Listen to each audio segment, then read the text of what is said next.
ಸಾಯಿರಾಮ್.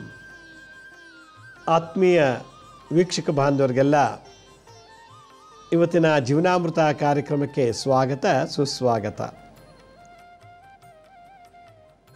ವೀಕ್ಷಕರೇ, ನಿನ್ನೆ ಸಂಚಿಕೆಯಲ್ಲಿ ವ್ಯಾಪಾರ ಮಾಡಲಿಕ್ಕೆ ಅಂತ ಹಣ ತಗೊಂಡು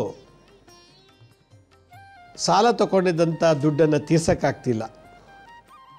ಸಾಲ ತೊಗೊಂಬಿಟ್ಟರೆ ಬರೀ ಬಡ್ಡಿ ಕಟ್ತಾನೇ ಜೀವನ ನಡೀತಾ ಇದೆ. ಅಸಲು ಕೂಡ ತೀರಿಲ್ಲ, ಈ ಕಡೆ ವ್ಯಾಪಾರದ ಬರೋ ಲಾಭ ಕೂಡ ಉಳಿತಾ ಇಲ್ಲ. ಅಷ್ಟೋ ಉಳಿತಾಯ ಮಾಡಿದ್ವಿ, ಅದನ್ನು ತೊಗೊಂಡು ಬಂಡವಾಳ ಹಾಕಿ ವ್ಯಾಪಾರ ಮಾಡೋಕ್ಕೆ ಹೋದೆ, ನಷ್ಟ ಆಗೋಯ್ತು. ನಷ್ಟ ಆಯ್ತಲ್ಲ ಅಂತೇಳಿ ಇನ್ನಷ್ಟು ದುಡ್ಡು ಸಾಲ ತೊಗೊಂಬಂದು ವ್ಯಾಪಾರಕ್ಕೆ ಹಾಕಿ ವ್ಯಾಪಾರ ಅಭಿವೃದ್ಧಿ ಮಾಡೋಣ ಅಂತ ಮಾಡಿದೆ, ಮತ್ತೆ ಸಾಲಗಾರನಾಗದೆ. ವ್ಯಾಪಾರ ಮಾಡೋಕ್ಕೋಗಿ ಸಾಲಗಾರರಾದಂಥವ್ರಿಗೆ ಸಾಲಬಾಧೆಯಿಂದ ಮುಕ್ತರಾಗಬೇಕು ಅಂದರೆ ಏನು ಮಾಡಬೇಕು ಅಂತ ಹೇಳಿ ನೆನ್ನೆ ಕಾರ್ತಿವೀರಾರ್ಜುನ ತಂತ್ರಸಾರದ ಆಧಾರದ ಮೇಲೆ ಒಂದು ವಿಶೇಷ ಮಂತ್ರ ಮತ್ತು ತಂತ್ರವನ್ನು ನಾನು ತಿಳಿಸ್ಕೊಟ್ಟಿದ್ದೆ. ಇವತ್ತು ಯಾರೋ ಪಾಪ ಒಬ್ಬರು ಒಂದು ತೀರ್ಥಕ್ಷೇತ್ರದಲ್ಲಿ ಅಂಗಡಿ ಇಟ್ಕೊಂಡಿದ್ದಾರೆ. ಆ ತೀರ್ಥಕ್ಷೇತ್ರದಲ್ಲಿ ಏನು ವಿಭೂತಿ, ಕುಂಕುಮ, ಜಪಮಾಲೆಗಳು, ಫೋಟೋಗಳು, ಹಾರಗಳು, ಈ ಥರದ್ದೆಲ್ಲ ಆ ದೇವಸ್ಥಾನಕ್ಕೆ ಸಂಬಂಧಪಟ್ಟಂಥದ್ದು ಕೆಲವು ಐಟಮ್ಸ್ ಎಲ್ಲ ಅವರು ಅಲ್ಲಿ ಮಾರ್ತಾ ಇದ್ದಾರೆ. ಶಂಖಗಳು, ಪೂಜಾ ಸಾಮಗ್ರಿಗಳು, ಹೂವು, ಬಾಳೆಹಣ್ಣು, ತೆಂಗಿನಕಾಯಿ, ಊದುಬತ್ತಿ, ಕರ್ಪೂರ, ಶಾಲ್ಗಳು, ಹೀಗೆ ಏನೇನಿದೆಯೋ ಆ ದೇವಾಲಯಕ್ಕೆ ಸಂಬಂಧಪಟ್ಟಂಥ ವಸ್ತುಗಳು ಅದನ್ನು ವ್ಯಾಪಾರ ಮಾಡುವಂಥ ಒಂದು ಅಂಗಡಿ. ಆ ಅಂಗಡಿಯವ್ರದ್ದು ಏನಪ್ಪ ಕೊರತೆ ಅಂತಂದರೆ, ಸಿಕ್ಕಾಬಟ್ಟೆ ಕೋತಿಗಳ ಕಾಟ ಅಂತೆ ನೋಡಿ. ಕೋತಿಗಳು ಬರೋದು, ಜಪಮಾಲೆ ಕಿತ್ಬಿಡೋದು, ಅಂಗಡಿಯನ್ನು ಬಿಟ್ಟು ಅರ್ಶಿನ ಕುಂಕುಮ ತುಳಿದು ಹಾಳು ಮಾಡೋದು, ಫೋಟೋ ಇದ್ರೆ ಅದು ಬೀಳಿಸೋದು. ಅದ್ಮೇಲೆ ಆ ಅಂಗಡಿಯಲ್ಲಿ ಇಲ್ಲ ಅನ್ನೋ ದಿನಕ್ಕಿಲ್ಲ ಅಂದರೂ 1,000-2,000 ರೂಪಾಯಿ ವಸ್ತುನ ಹಾಳು ಮಾಡೋಷ್ಟು ಕೆಪಾಸಿಟಿ ಆಗಿಬಿಟ್ಟಿದೆಯಂತೆ ಆ ಕಪಿಗಳು. ಕಂಪ್ಲೇಂಟ್ ಕೊಟ್ಟಿದ್ದಾಯಿತು, ಏನೂ ಲಾಭ ಇಲ್ಲ. ಎದುರಿಸಿದ್ದಾಯಿತು, ದೊಣ್ಣೆ ತಗೊಂಡು ಹೊಡೆದಿದ್ದಾಯಿತು, ಎಲ್ಲ ಮಾಡಿದ್ದಾಯಿತು. ವಿಪರೀತ ಕೋತಿಗಳು ಇವರು ಹೆಚ್ಚೆಚ್ಚಿಗೆ ತೊಂದರೆ ಕೊಟ್ಟ ಅವ್ರಿಗೆ ಕಪಿಗಳು ತೊಂದರೆ ಕೊಟ್ಟಷ್ಟು ಗುಂಪಲ್ಲಿ ಬಂದು ಅದು ಕಿರ್ಚೋದು, ಮೈ ಮೇಲೆ ಹಾರೋದು, ಆ ಮಾಲೀಕರಿಗೆ ಹೊಡೆಯೋಕ್ಕೆ ಹೋಗೋದು. ಅಲ್ಲಿ ಅಂಗಡಿ ಮುಂದೆ ವ್ಯಾಪಾರ ಮಾಡಲಿಕ್ಕೆ ಅಂತ ಜನ ಬರೋಕ್ಕೆ ಆಗೋದಿವಂತೆ. ಅಪ್ಪ ಅಲ್ಲಿ ಹೋಗಲ್ಲಪ್ಪ, ಅಂಗಡಿಗೆ ಕೋತಿಗಳ ಕಾಟ ಜಾಸ್ತಿ. ವ್ಯಾಪಾರ ಮಾಡ್ತಿದ್ದಂತೆ ಯಾರೋ ಹೆಂಗಸು ಆ ವ್ಯಾನಿಟಿ ಬ್ಯಾಗೆ ಕಿತ್ಕೊಂಡು ಹೊಟ್ಟೋಗ್ಬಿಟ್ಟಿದೆಯಂತೆ. ಅವಳು ಹಾಕ್ಕೊಂಡಿದ್ದು ವ್ಯಾನಿಟಿ ಬ್ಯಾಗ್ನ ಕಿತ್ಕೊಂಡು ಹೊಟ್ಟೋಗ್ಬಿಟ್ಟಿದೆ. ಆ ತೆಂಗಿನಕಾಯಿ ಎತ್ಕೊಂಡು ಹೊಟ್ಟೋಗ್ಬಿಡೋದು, ಬಾಳೆಹಣ್ಣು ಎತ್ಕೊಂಡು ಹೊಟ್ಟೋಗ್ಬಿಡೋದು, ಹೂ ಬಿಸಾಕ್ಬಿಡೋದು, ಅಂಗಡಿ ಒಳಗೆಲ್ಲ ಬಂದು ಡ್ಯೂಟಿ ಮಾಡೋದು. ಎಷ್ಟು ಹೊಡೆದ್ರು ಏನೋ ಮಾಡಿದ್ರು ಕೂಡ ಆ ಮೇಲೆ ಎಗರಿ ಕಿರ್ಚೋದು, ಪರ್ಚೋದು, ಭಾಳಷ್ಟು ತೊಂದರೆ ಕೊಡ್ತಾ ಇದೆ ಈ ಕೋತಿಗಳು, ಕಪಿಗಳು. ಇದಕ್ಕೇನು ಮಾಡೋದು ನಾವು? ಇಲ್ಲ ಅಂಗಡಿ ಕ್ಲೋಸ್ ಮಾಡಬೇಕು, ಇಲ್ಲ ಅವ್ನು ನೋಡು ಸಾಯಿಸಬೇಕು. ಕಪಿ ಹತ್ಯೆ ಮಹಾಪಾಪ ಅಂತ ಹೇಳ್ತಾರೆ. ಇರುವೆ ಕಾಟ, ಜಿರಳೆ ಕಾಟ, ಹಿಲಿ ಕಾಟ, ಹೆಗ್ಣಗಳ ಕಾಟ, ಆನೆ ಕಾಟ ಅಂತೆಲ್ಲ ಹೇಳಿದ್ರು. ಅದೆಲ್ಲದಕ್ಕೂ ಎಪಿಸೋಡ್ ಮಾಡಾಯ್ತು ನಾನು. ಮನೇಲಿ ಸಿಕ್ಕಾಪಟ್ಟೆ ತಿಗಣೆ ಇದೆ, ಸೊಳ್ಳೆಗಳು ಬರ್ತಿವೆ, ಜಿರಳೆಗಳು ಜಾಸ್ತಿ, ಹಲ್ಲಿಗಳು ಜಾಸ್ತಿ, ಇಲಿಗಳೆಲ್ಲ ಬಂದು ಮನೇಲೋ ಅಕ್ಕಿ ಬೇಳೆ ಡಬ್ಬ ಎಲ್ಲ ಬಿಡಿಸುತ್ತೆ, ಎಲ್ಲ ತಂದು ತರಕಾರಿ ತಿಂದು ಹಾಳು ಮಾಡಿಬಿಡುತ್ತೆ ಇಲಿ ಹೆಗ್ಣಗಳು.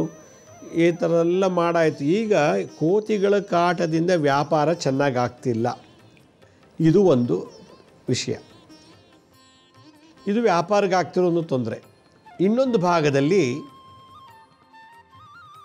ಯಾರೋ ಒಬ್ಬರು 3 ಅಂತಸ್ತು ಮನೆಯಲ್ಲಿ ಮೇಲ್ಗಡೆ ಇದ್ದಾರೆ, 3 ಅಂತಸ್ತು ಮನೆ. ಆ ಮನೆಗೆ ವಿಪರೀತ ಕೋತಿಗಳು ಬರ್ತವಂತೆ ನೋಡಿ. ಬಟ್ಟೆ ಒಣಗಾಕಿದ ಹರಿದಾಕತ್ತಂತೆ, ಬಟ್ಟೆ ಒಣಗಾಕಿರ್ತಾರಲ್ಲ ದಾರ, ಅದ್ರ ಮೇಲೆ ಕೂತ್ಕೊಂಡು ಡ್ಯಾನ್ಸ್ ಮಾಡೋದು, ಉಯ್ಯಾಲೆ ಆಡೋದು. ಮನೆ ಟೆರೆಸ್ ಮೇಲೆ ಹಪ್ಪಳ ಸಂಡಿಗೆ ಹಾಕಿರ್ತಾರೆ, ಅದನ್ನು ತುಳಿದು ಹಾಳು ಮಾಡೋದು, ತಿನ್ನೋದು. ಮನೆಯೊಳಗೆ ಬಂದುಬಿಡೋದು, ಬಂದರೆ ಏನೋ ಒಂದು ಎತ್ಕೊಂಡು ಹೊಟ್ಟೋಗ್ಬಿಡೋದು. ಬಾಲು ತೆಗೆಯೋದೇ ಕಷ್ಟ, ಕಿಟಕಿ ಓಪನ್ ಮಾಡೋದೇ ಕಷ್ಟ. ಬಾಲು ತೆಗೆದ್ರೆ ಸಾಕು, ಏನೋ ಹೊರಗೋಗ್ಬಿಟ್ಟು ಬರೋಣ ಪಟ್ಟಂತ 2-3 ಕೋತಿ ಒಳಗೆ ಬಂದುಬಿಟ್ಟು ಏನಾರು ಒಂದು ಎತ್ಕೊಂಡು ಹೋಗ್ಬಿಡ್ತವೆ. ಗಲೀಜು ಸಿಕ್ಕಾಪಟ್ಟೆ ಹಾವಳಿ. ಮನೇಲಿ ಹೊಡಿಯಕ್ಕೆ ಹೋದರೆ ನಮ್ಮ ಮೇಲೆ ಎಗರುತ್ತವೆ, ನಮ್ಮನೆ ಪರ್ಚಕ್ಕೆ ಬರುತ್ತೆ, ನಮ್ಮ ಮೇಲೆ ಪಟ್ಟಂತ ಹಾರಿ ತಲೆ ಕೂದಲಿಟ್ಕೊಳ್ಳುತ್ತೆ, ಹೊಡಿಯಕ್ಕೆ ಬರ್ತವೆ. ಮನೆ ಒಳಗಿರೋದೆಲ್ಲ ಚೆಲ್ಲಾಪಿಲ್ಲಿ ಮಾಡಿಬಿಟ್ಟೋಗುತ್ತವೆ. ಕೋತಿಗಳ ಕಾಟ ನಮ್ಮ ಬಿಲ್ಡಿಂಗ್ನಲ್ಲಿ ಕೋತಿಗಳು ಜಾಸ್ತಿ ಬರ್ತದೆ. ಇದು ಮನೇಲಿ ವಾಸ ಮಾಡೋರಿಗೆ ಕೋತಿ ಕಾಟ. ಮೂರನೇದು ಒಂದು ತೋಟ, ಆ ತೋಟದ ಮನೆಯಲ್ಲಿ ಸಿಕ್ಕಾಪಟ್ಟೆ ಕೋತಿಗಳು, ಆ ತೋಟದಲ್ಲಿ ಸಿಕ್ಕಾಪಟ್ಟೆ ಕೋತಿಗಳಂತೆ ಏನೂ ಬಿಡುವಂತೆ, ಬಾಳೆಹಣ್ಣು ಬೆಳಿಗ್ಗೆ ಬಿಡಲ್ಲ, ಯಾವುದೇ ಹಣ್ಣುಗಳು ಬೆಳಿಗ್ಗೆ ಬಿಡಲ್ಲ. ಆ ತೋಟದ ಮನೆ ಜಂಕ್ ಶೀಟ್ ಮೇಲೆಲ್ಲ ಬಂದು ಕುಡಿದು ಕುಪ್ಪಳಿಸಿ ಆ ಮನೆ ಜಂಕ್ ಶೀಟೆಲ್ಲ ಹಾಕಿದಾರಂತೆ, ಅದ್ರ ಮೇಲೆಲ್ಲ ಕುಣಿಯೋದು, ವಿಪರೀತ ಶಬ್ದ ಮಾಡೋದು, ಭಾಳ ವಿಚಿತ್ರವಾಗಿ ಪ್ರಾಣಿಗಳ ಕಾಟ ಆಗಿಬಿಟ್ಟಿದೆ, ಕೋತಿಗಳ ಕಾಟ. ಇನ್ನೊಬ್ಬರು ಮನೆ ಮುಂದೆ ಕಾರ್ ಪಾರ್ಕ್ ಮಾಡಿದ್ದಾರೆ. ಕಾರ್ ಮೇಲೆ ಇದು ಏನು ಕವರ್ ಹಾಕಿದಾರಂತೆ, ಕಾರ್ ಧೂಳು ಬೀಳದೆ ಇಲ್ಲಿ ಅಂತೇಳಿ.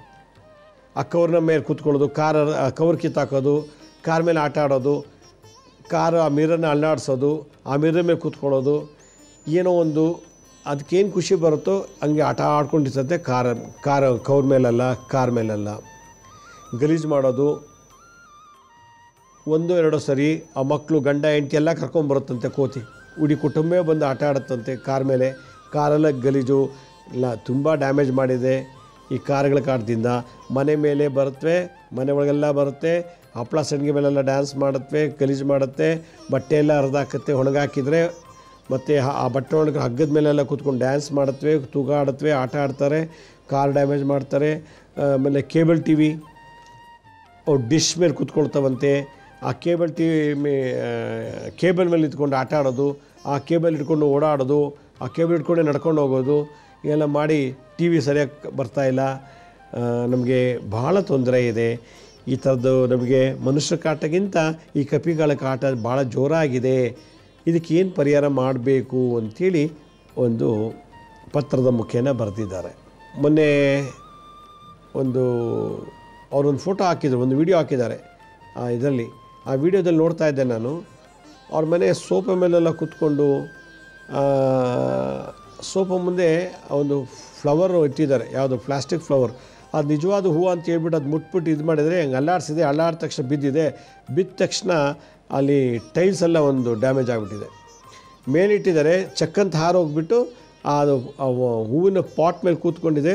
ಅವ್ರು ಎದುರ್ಸೋಕ್ಕೆ ಹೋಗಿದ್ದಾರೆ, ಆರುವಾಗ ಶಬ್ದ ತಳ್ಳಿಬಿಟ್ಟಿದೆ. ಪಟ್ಟನ್ನು ಬಿದ್ದು ಅದು ಕಾಪರ್ದು ಅದು ಕುಂಡ ಬಿದ್ದು ಆ ಟೈಲ್ಸೇ ಹೋಗ್ಬಿಟ್ಟಿದೆ. ಈಗ ಆ ಟೈಲ್ಸ್ ಪೂರ್ತಿ ತೆಗೆದುಹಾಕ್ಬೇಕೀಗ. ಅದೊಂದು ವೀಡಿಯೋ ಮಾಡಿ ಹಾಕಿದ್ದಾರೆ. ಎಷ್ಟು ಮನೇಲಿ ಕಿಟಕಿ ಬಾಲು ತೆಗೆದ ತಡ ಬಂದುಬಿಡ್ತಾವಂತೆ. ಬಾಗಿಲು ಹಾಕ್ಕೊಂಡೇ ಇರಬೇಕು ನಾವು, ಯಾರು ಬರ್ತಾರೋ ಯಾರು ಹೋಗ್ತಾರೋ ನೋಡಿಬಿಟ್ಟು ನಾವು ತೆಗಿಬೇಕು. ಸಿಕ್ಕಾಬಟ್ಟೆ. ಆಮೇಲೆ ಹೂ ಪಾಟ್ಗಳೆಲ್ಲ ಮನೆ ಮುಂದೆ ಇಟ್ಟಿದ್ದೀವಿ, ಆ ಹೂವಿನ ಗಿಡದ ಮೇಲೆಲ್ಲ ಬಂದು ಡ್ಯಾನ್ಸ್ ಮಾಡಿದ್ವಿ, ತುಳಿದು ಹಾಳು ಮಾಡುತ್ತೆ. ತುಳಸಿ ಗಿಡ ಹಾಳು ಮಾಡಿದೆ. ವಿಪರೀತ ಪ್ರಾಬ್ಲಮ್ ಇದೆ. ನಮಗೆ ಟಿ ವಿ ನೋಡೋಕ್ಕೆ ಆಗೋದಿಲ್ಲ. ಟಿ ವಿಯವ್ರಿಗೆ ಹೇಳಿ ಸಾಕಾಗ್ಬಿಟ್ಟಿದೆ. ಏನು ನಮ್ಮ ಇಷ್ಟೊಂದು ಕಂಪ್ಲೇಂಟ್ ಮಾಡ್ತೀರಾ? ಆ ಕೇಬಲ್ ಇಟ್ಕೊಂಡು ದಡ ತತ್ತೋಡುತ್ತಂತೆ, ಅದ್ರ ಮೇಲೆ ಕುಡಿಯುತ್ತಂತೆ, ಅದು ಇಟ್ಕೊಂಡು ನೇಣಾಡುತ್ತಂತೆ ಆ ಟಿ ವಿ ಕೇಬಲ್ ಇಟ್ಕೊಂಡು ಆ ಕೇಬಲ್ ಮೇಲೆ. ಹೀಗಾಗಿ ನಮಗೆ ಟಿ ವಿನೇ ಸರಿಯಾಗಿ ಬರ್ತಿಲ್ಲ. ಇದೆಲ್ಲ ನೋಡಿದಾಗ ನಮಗೆ ಮನೆ ಖಾಲಿ ಮಾಡಬೇಕು ಅಂತ ಅನಿಸ್ಬಿಟ್ಟಿದೆ. ಮನೆ ಖಾಲಿ ಮಾಡೋದು ಸ್ವಂತ ಮನೆ, ಬಾಡಿಗೆ ಮನೆಗೆ ಹೋಗಬೇಕು. ಬಾಡಿಗೆ ಮನೆಗೆ ಹೋದರೆ ಎಲ್ಲ ಕಟ್ಟಬೇಕು, ದುಡ್ಡಿಲ್ಲ, ಅಡ್ವಾನ್ಸು. ಎಷ್ಟು ಕಷ್ಟ ಇದೆ. ಈ ಕೋತಿಗಳ ಹಾವಳಿಯಿಂದ ಬಿಡುಗಡೆ ಯಾವಾಗ? ಈ ಕೋತಿಗಳ ಹಾವಳಿಯಿಂದ ಮುಕ್ತಿ ಯಾವಾಗ ಅನ್ನೋ ಒಂದು ಪ್ರಶ್ನೆ ಅವ್ರ ಪತ್ರದಲ್ಲಿ ಬರೆದಿದ್ದಾರೆ. ಯಾಕೆ ಮನೆ ಒಳಗೆ ಕಪಿಗಳು ಬಂದು ತುಂಬ ತೊಂದರೆ ಕೊಡುತ್ತೆ? ಯಾಕೆ ನಾವು ವ್ಯಾಪಾರ ಮಾಡೋದು ಜಾಗ ತುಂಬ ಲಾಸ್ ಮಾಡುತ್ತೆ ಕಪಿಗಳೆಲ್ಲ ಬಂದು, ಕೋತಿಗಳು ಬಂದು? ನಾವೆಲ್ಲರೂ ಹೋದರೆ ಕಪಿಗಳು ಅಡ್ಡ ಹಾಕಿ ನಮಗೆ ತೊಂದರೆ ಕೊಡುತ್ತೆ. ನಾವು ಹೋಗ್ತಿರೋ ಬ್ಯಾಕ್ ಎತ್ಕೊಂಡ್ಬಿಡೋದು, ಕೈಲಿ ಏನೋ ಇದೆ ಎತ್ಕೊಂಡು ಹೊಟ್ಟೋಗ್ಬಿಡೋದು, ಅಥವಾ ನಾವು ಕೂತಿರೋ ಜಾಗ ಬಂದು ಏನೋ ತೊಂದರೆ ಮಾಡೋದು, ಕಚ್ಚೋದು, ಹೊಡಿಯೋದು, ಜಿಗಿದ್ಬಿಟ್ಟು ನಮ್ಮ ಮೇಲೆ ಅಟ್ಯಾಕ್ ಮಾಡೋದು. ಈ ಥರದಲ್ಲಿ ಯಾತಕ್ಕೆ ಮಾಡುತ್ತೆ ಕಪಿಗಳು ಅನ್ನೋದಕ್ಕೆ ಒಂದು ಕಡೆ ಕರ್ಮಸಿದ್ಧ ಅಂತ ಹೇಳ್ತಾರೆ. ಪೂರ್ವ ಜನ್ಮದಲ್ಲಿ ಕಪಿ ಹತ್ಯಾ ದೋಷ ನಮ್ಮ ಗೋತ್ರದಲ್ಲಿ ಯಾರಾದರೂ ಮಾಡಿದರೆ, ಕಪಿಗಳಿಗೆ ಸಾಯಿಸಿದರೆ, ರಸ್ತೆಯಲ್ಲಿ ಹೋಗ್ಬೇಕಾದ್ರೆ ವೆಹಿಕಲಲ್ಲಿ ಸಿಕ್ಕಾಕೊಂಡು ಸಾಯಿಸ್ಬಿಟ್ಟಿರ್ತೀವಿ, ಅಥವಾ ಒಡೆದು ಸಾಯಿಸಿರ್ತೀವಿ, ಅಥವಾ ಅದಕ್ಕೇನಾರೊಂದು ಬಿಸಿನೀರು ಹೆಚ್ಚಿರೋದು, ಆ್ಯಸಿಡ್ ಹಾಕೋದು, ಬೆಂಕಿಯಿಂದ ದಹನ ಮಾಡೋದು. ಈ ಥರ ಕಪಿಗಳಿಗೆ ಹತ್ಯಾ ದೋಷ ಏನಾದ್ರು ನಮ್ಮಿಂದ ಆಗಿದ್ದರೆ ನಮ್ಮ ಗೋತ್ರದಲ್ಲಿ, ಅಥವಾ ನಾವೇನಾದ್ರು ಮಾಡಿದರೆ ಆ ದೋಷದಿಂದ ಈ ಥರ ನಡೆಯುತ್ತಂತೆ. ಮನೇಲಿ ಯಾರಾದರೂ ಓದ್ ಜಮ್ನಲ್ಲಿ ಕಪಿ ಹತ್ಯೆ ಮಾಡಿದರೆ, ಒಬ್ಬ ಮನೆಯಲ್ಲಿ ಯಜಮಾನ ಓದ್ ಜಮ್ನಲ್ಲಿ ಕೋತಿಗೆ ಸಾಯಿಸಿರ್ತಾನೆ, ಹೊಡೆದೋ ಬಡ್ದೋ ಏನೋ ಗದ್ದೆಗಳಲ್ಲಿ ತೋಟಗಳಲ್ಲಿ ಬರ್ತವೆ ಅಂತೇಳಿ ಪಾಯ್ಸನ್ ಇಟ್ಬಿಟ್ಟಿರ್ತಾನೆ, ವಿಷ ಇಟ್ಬಿಟ್ಟಿರ್ತಾರೆ, ಅದು ತಿಂದು ಸತ್ತೋಗಿರ್ತದೆ. ಯಾರು ಪೂರ್ವ ಜನ್ಮದಲ್ಲಿ ಕೋತಿಗಳು ಸಾಯಲಿ ಅಂತೇಳಿ ವಿಷ ಇಡೋದು, ಒಡಿದು ಸಾಯಿಸೋದು, ಬೆಂಕಿ ಇಡೋದು ಈ ಥರ ಮಾಡಿರ್ತಾರೋ ಅಂಥವ್ರು ಯಾರಾದರೂ ಆ ಗೋತ್ರದಲ್ಲಿ ಒಬ್ರು ಹುಟ್ಟಿದ್ರೆ, ಆ ಮನೇಲಿ ಒಬ್ಬರು ಆ ಥರ ಜಾತಕದವ್ರು ಇತ್ತು ಅಂದರೆ ಅವರಲ್ಲಿದ್ದಾರಲ್ಲ, ಆಗ ಈ ಕೋತಿಗಳು ಅಟ್ಯಾಕ್ ಮಾಡುತ್ತಂತೆ. ಅವನಿಂದ ಗದ್ದೆ, ಹೊಲ, ತೋಟ, ಹೋಮ್ ಸ್ಟೇ, ಫಾರ್ಮ್ ಹೌಸು, ಮನೆ, ಅಂಗಡಿ ಈ ಕಡೆ ಎಲ್ಲ ಅಟ್ಯಾಕ್ ಮಾಡುತ್ತಂತೆ. ಯಾರಿಯ ಜಾತಕದಲ್ಲಿ ಕಪಿಹತ್ಯಾ ದೋಷ ಇದೆಯೋ ಅಂಥವ್ರು ವ್ಯಾಪಾರ ಮಾಡಲಿ ಅಥವಾ ಮನೆ ಒಳಗಿರಲಿ ಅಥವಾ ಎಲ್ಲರೂ ಹೋಗಲಿ ಕೋತಿಗಳು ಅಟ್ಯಾಕ್ ಮಾಡುತ್ತೆ ಅಂತ ಹೇಳುತ್ತೆ. ಅವ್ರ ಜೊತೆ ಇನ್ಯಾರಿದ್ದು ಕೂಡ ಅವ್ರಿಗೂ ಎಫೆಕ್ಟ್ ಆಗುತ್ತಂತೆ ಇದು. ಅದರಿಂದ ಸರ್ಪಹತ್ಯ, ಕಪಿಹತ್ಯಾ ದೋಷ, ಕಪಿ ಉಚ್ಚಾಟನ, ಕಪಿಯನ್ನು ಓಡಿಸೋದ್ರಿಂದ, ಕಪಿಗಳು ವಾಸ ಮಾಡೋ ಸ್ಥಳಕ್ಕೆ ತೊಂದರೆ ಕೊಟ್ಟರೆ ಅಥವಾ ಕಪಿಗಳನ್ನೇ ಸಾಯಿಸಿದರೆ, ಕಪಿಗಳಿಗೆ ವಿಷಚೂರ್ಣ ಪ್ರಯೋಗ ಮಾಡಿತ್ತು ಅಂತಂದರೆ ಅವ್ರಿಗೆ ಕಪಿಗಳಿಂದಲೇ ಎಲ್ಲ ಥರ ನಷ್ಟ ಆಗತ್ತೆ ಅಂತ ಹೇಳುತ್ತೆ. ಆದ್ದರಿಂದ ಈ ಒಂದು ಮಂಗಗಳ ಕಾಟ, ಈಗ ಕೊರೋನಾ ವೈರಸ್ ಕಾಟ ಆಯಿತು, ಬ್ಯಾಕ್ಟೀರಿಯಾ ಕಾಟ, ಫಂಗಸ್ ಕಾಟ, ಪ್ರೋಟೋಜೋವಾ ಕಾಟ, ಈ ಥರದ್ದೆಲ್ಲದಕ್ಕೂ ಒಂದು ಪರ್ಯಾಯ ಇದ್ದರೆ ಈ ಕಪಿಗಳ ಕಾಟಕ್ಕೆ ಹೆಂಗೆ ಮಾಡಬೇಕು? ಒಂದಾದ್ರೆ ಏನೋ ಮಾಡ್ಬೋದು. ಒಂದು ಕೋತಿ ಬಂದರೆ ಇಡೀ ಅದು ಸೈನ್ಯ ಸಮೇತ ಬರುತ್ತೆ. ನನ್ನ ಕುಟುಂಬವನ್ನು ಹಾಳು ಮಾಡಿದ್ಯಲ್ವಾ, ಇವತ್ತು ನಿನ್ನ ವ್ಯಾಪಾರ ಹಾಳು ಮಾಡ್ತೀನಿ, ನಿನ್ನ ಕುಟುಂಬವನ್ನು ಅಶಾಂತಿ ಮಾಡ್ತೀನಿ ಅಂಥೇಳಿ ಕೋತಿಗಳು ಹೋದಾಗ ಬಂದಾಗ ಅಟ್ಯಾಕ್ ಮಾಡೋದು, ಮನೆ ಒಳಗೆ ಹೊರಗೆ, ಅಂಗಡಿ ಒಳಗೆ ಅಂಗಡಿ ಹೊರಗೆ. ಆ ಜಾತಕ ಎಲ್ಲಿದೆಯೋ ಅಂತ ನೋಡ್ಕೊಂಡು ಹೊರಟೋಗುತ್ತೆ. ಕಪಿಗಳಿಗೆ ಗೊತ್ತಾಗತ್ತೆ ಯಾರು ನಮ್ಮ ಓದ್ಯಮದಲ್ಲಿ ನಮ್ಗೆ ತೊಂದರೆ ಕೊಟ್ಟ, ಯಾರು ನಮ್ಮ ಬಳಗದವನಿಗೆ ಸಾಯಿಸ್ದ, ಹೊಡೆದು ಅಂತೆಲ್ಲ ಹೇಳಿ. ಪ್ರಾಣಿಗಳಿಗೆ ತ್ರಿಕಾಲ ಜ್ಞಾನ ಅರ್ಥ ಆಗುತ್ತೆ. ಭೂತಕಾಲ ಹಿಂದೆ ನಡೆದಿದ್ದು ಗೊತ್ತಾಗತ್ತೆ, ಈಗ ನಡೆಯೋದ್ರ ಬಗ್ಗೆ ಗೊತ್ತಾಗತ್ತೆ, ವರ್ತಮಾನ ಕಾಲ ಮತ್ತು ಭವಿಷ್ಯತ್ ಕಾಲ ಮುಂದೆ ನಡೆಯೋದು ಗೊತ್ತಾಗತ್ತೆ.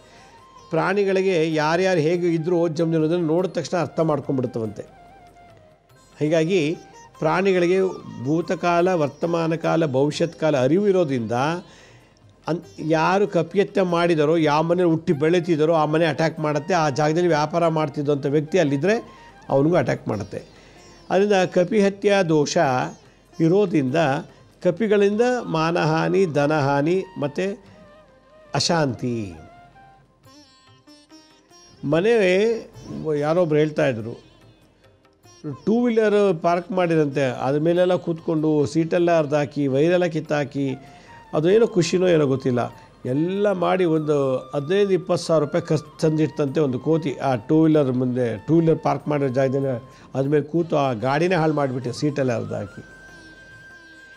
ಹೀಗೆ ಕಪಿಗಳಿಂದ ನಮಗೆ ಭಾಳಷ್ಟು ಹಾವಳಿ ಇದೆ ಅಂತ ಅಂದಾಗ ನಾವು ಅದನ್ನು ಪೊಲೀಸ್ ಕಂಪ್ಲೇಂಟ್ ಕೊಡೋದಾಗಲಿ ಅಥವಾ ಬೇರೆ ಮಾಡೋದೇನೂ ಆಗಲ್ಲ. ಅಕಸ್ಮಾತ್ ಸಾಯಿಸಿಬಿಟ್ರೆ ಕಪಿಹತ್ಯೆ ದೋಷ ಬರುತ್ತೆ, ಮಹಾಪಾಪ ಅದು, ಸಾಯಿಸೋಂಗಿಲ್ಲ. ಏನು ಮಾಡೋದೀಗ? ಪೊಲೀಸರು ಎಷ್ಟು ಅಂತ ಹಿಡಿತಾರೆ, ಕೋತಿಗಳು ಹಿಡಿಯೋಕ್ಕಾಗತ್ತಾ? ನಾಯಿ ಹಿಡಿಬೋದು, ಹಸು ಹಿಡಿಬೋದು, ಕರು ಹಿಡ್ಬೋದು, ಎಮ್ಮೆ ಹಿಡ್ದಾಕ್ಬೋದು, ಕೋತಿಗಳು ಹಿಡಿಯೋಕ್ಕಾಗತ್ತಾ? ತುಂಬ ಕೋತಿಗಳ ಕಾಟ ಅಂಥೇಳಿ ಏನೂ ಮಾಡೋಕ್ಕಾಗಲ್ಲ. ಈ ಮಥುರಾಗೆ ಹೋಗಿದ್ದಾಗ ಕೋತಿಗಳಿಗೆ ಯಾರು ಸ್ಪೆಕ್ಸ್ ಹಾಕಿರ್ತಾರೋ ಆ ಸ್ಪೆಕ್ಸೇ ಬಿಚ್ಕೊಂಡು ಹೊಟ್ಟೋಗ್ಬಿಡ್ತದು. ನಾನು ಒಂದು ಸಲ ಮಥುರಾಗೆ ಹೋದಾಗ ನನ್ನ ಸ್ಪೆಕ್ಸೇ ಎತ್ಕೊಂಡು ಹೋಗ್ಬಿಟ್ಟಿತ್ತು. ಪುಣ್ಯಕ್ಕೆ ಅದು ವಾಪಸ್ಸು ಬೀಳಿಸ್ಲಿಲ್ಲ, ಅದು ಚೂರಾಗಲಿಲ್ಲ. ಅದಕ್ಕೊಂದು ಬಿಸ್ಕೆಟ್ ಪ್ಯಾಕೆಟ್ ಕೊಟ್ಟ ಮೇಲೆ ಅದು ವಾಪಸ್ಸು ನೋಡಿ ಇಟ್ಬಿಟ್ಟು ಹೋಗುತ್ತದು. ಅಂಥ ಬ್ರಿಲಿಯಂಟ್ ಕಪ್ಪಿಗಳು ಆ ಮಥುರಾಗೆ ಹೋಗಿದ್ದಾಗ. ಯಾರ್ಯಾರು ಮಥುರಾಗೆ ಹೋಗಿದ್ದು ಅವ್ರಿಗೆ ಅನುಭವ ಆಗುತ್ತೆ. ಸ್ಪೆಕ್ಸ್ ಹಾಕೊಂಡು ಹೋಯ್ತು ಅಂದರೆ ರಸ್ತೆಯಲ್ಲಿ ಬಂದು ಆ ಸ್ಪೆಕ್ಸ್ನೇ ಕರೆಕ್ಟಾಗಿ ಎತ್ಕೊಂಡು ಹೊಟ್ಟೋಗ್ಬಿಡ್ತದೆ. ಒಬ್ಬ ಮನುಷ್ಯ ಬಿಚ್ದಂಗೆ ಬಿಚ್ಕೊಂಡು ಹೊಟ್ಟೋಗ್ಬಿಡುತ್ತೆ. ಅದರಿಂದ ಭಾಳಷ್ಟು ತೊಂದರೆ ಇದೆ ಕಪಿಗಳಿಂದ.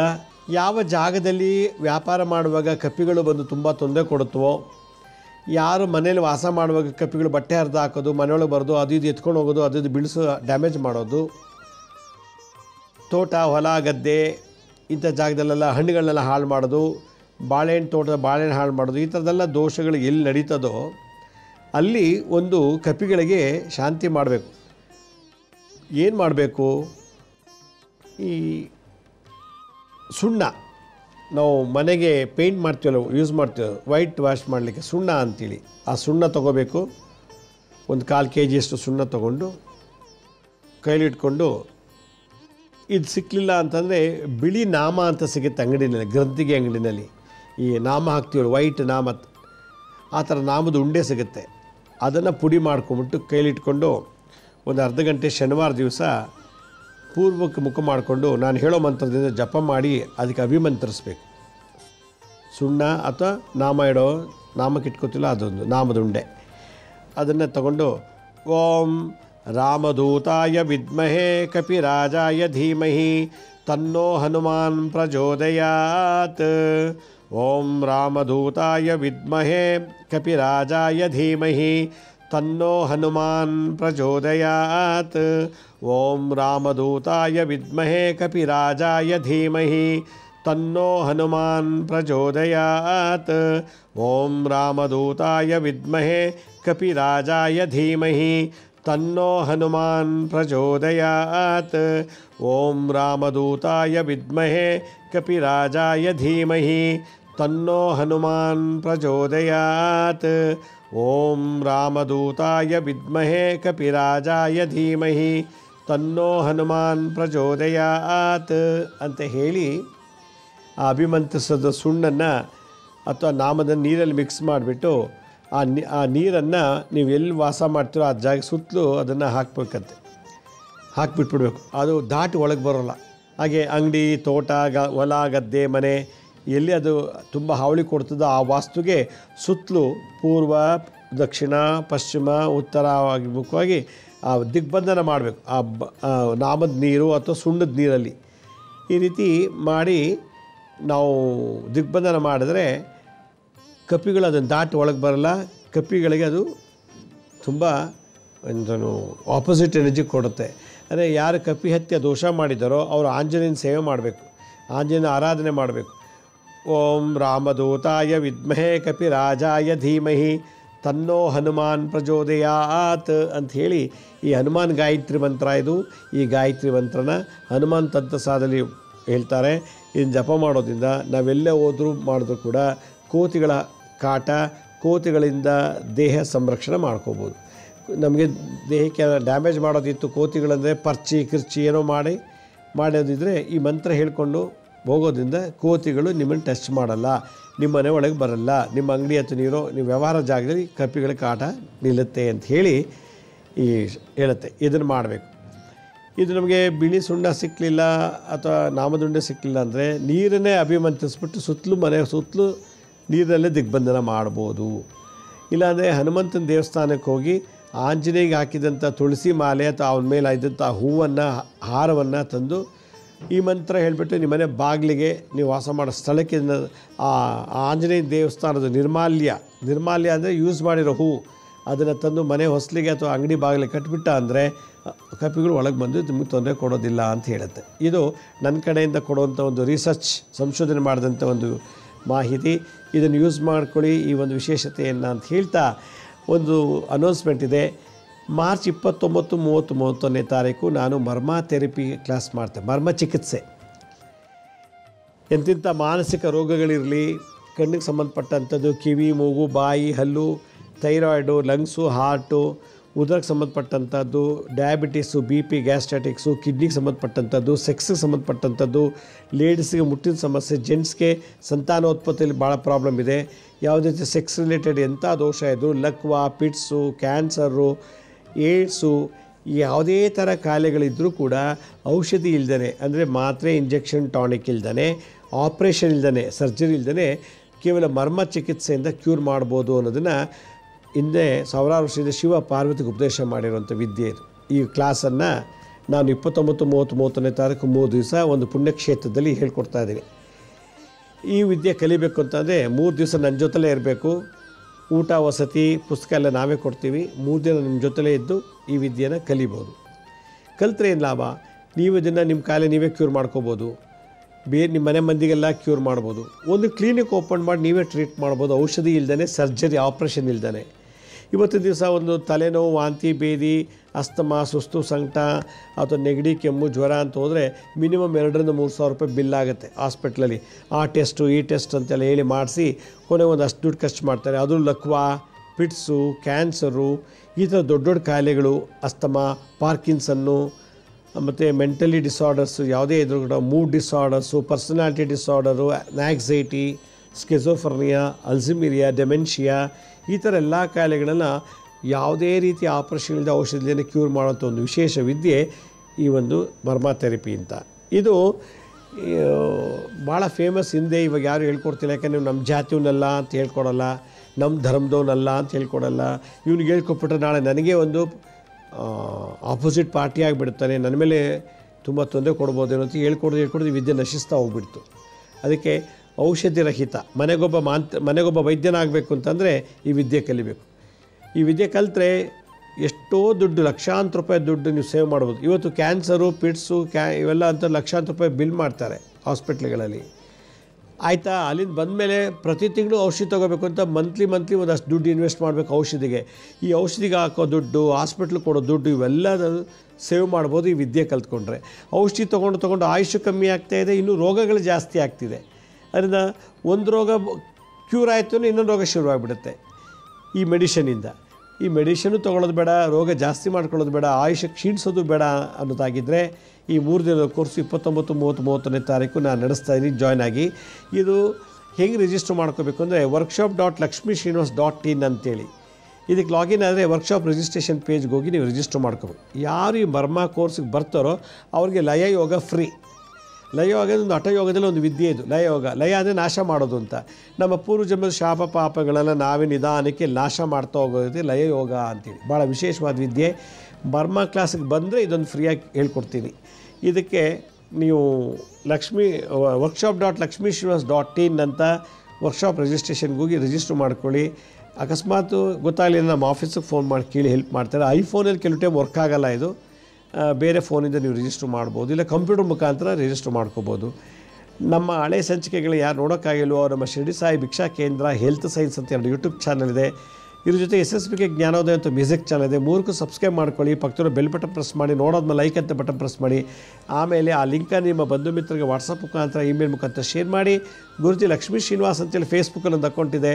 ಇದ್ರ ಜೊತೆಗೆ ಲಿಂಕ್ಡ್ಇನ್ನು, ಇನ್ಸ್ಟಾಗ್ರಾಮ್ ಮತ್ತು ವಾಟ್ಸಪ್ಪು ಎಲ್ಲ ಕಡೆಯೂ ಕೂಡ ಇನ್ಫಾರ್ಮೇಷನ್ ಸಿಗುತ್ತೆ. ಯಾರಿಗೆ ಅಪಾಯಿಂಟ್ಮೆಂಟ್ಸ್ ಬೇಕು ಅಂತಿದ್ರು ಅವರು www.laxmisrinivas.in ಅಂತ ಇದಕ್ಕೆ ವೆಬ್ಸೈಟ್ ಲಾಗಿನ್ ಆಗಿ ನೀವೇ ಡೇ ಟು ಟೈಮ್ ಬುಕ್ ಮಾಡಿಕೊಂಡು ಅಪಾಯಿಂಟ್ಮೆಂಟ್ ತೊಗೊಂಬರ್ಬೋದು. ಯಾರು ಪ್ರಶ್ನೆ ಕೇಳಬೇಕು ಅವರೇ ಅಪಾಯಿಂಟ್ಮೆಂಟ್ ತೊಗೊಂಡು ಬನ್ನಿ. ಜೊತೆಗೆ ಜಾತಕ ಇದೆ ತೊಗೊಂಬನ್ನಿ. ಅಕಸ್ಮಾತ್ ಇಲ್ಲ ಅಂದರೆ ಪರವಾಗಿಲ್ಲ, ಬೇರೆ ರೀತಿ ನೋಡ್ತೀವಿ. ಇದ್ರ ಜೊತೆಗೆ ನಿಮ್ಗೆ ಏನಾದ್ರು ಹಳೆಯ ಕ್ರೋನಿಕ್ ಕಾಯಿಲೆಗಳಿತ್ತು ಅಂದರೆ, ಡಿಸೀಸ್ ಇದೆ, ಅದಕ್ಕೆ ಸಂಬಂಧಪಟ್ಟಂಥ ಮೆಡಿಕಲ್ ರಿಪೋರ್ಟ್ ಇದ್ದರೆ ತೊಗೊಂಬಂದರೆ ನಾವು ಅದು ನೋಡಿ ಮೆಡಿಕಲ್ ಆಸ್ಟ್ರಾಲಜಿ ಪ್ರಕಾರ ಪರಿಹಾರ ನೀಡ್ಬೋದು ಅಂತ ಹೇಳ್ತಾ ಇವತ್ತಿನ ಸಂಚಿಕೆಯನ್ನು ಮುಗಿಸ್ತೀನಿ. ಮತ್ತೊಮ್ಮೆ ಹೇಳ್ತೀನಿ, ಮಾರ್ಚ್ 29, 30, 31ನೇ ತಾರೀಕು ಈ 3 ದಿವಸ ಈ ವರ್ಕ್ಶಾಪ್ ಇದೆ. Burma therapy workshop. ಇದಕ್ಕೆ ಭಾಗವಹಿಸಿ. ಭಾಳ ವಿಶೇಷವಾದಂಥ ವಿದ್ಯೆ ಅಂತ ಹೇಳ್ತಾ ನಾಳಿನ ಸಂಚಿಕೆಯಲ್ಲಿ ಮತ್ತೆ ನಿಮ್ಮನ್ನು ಭೇಟಿ ಮಾಡ್ತೀನಿ. ಅಲ್ಲಿವರೆಗೂ ನನ್ನ ನಮಸ್ಕಾರ. ಸಾಯಿರಾಮ್.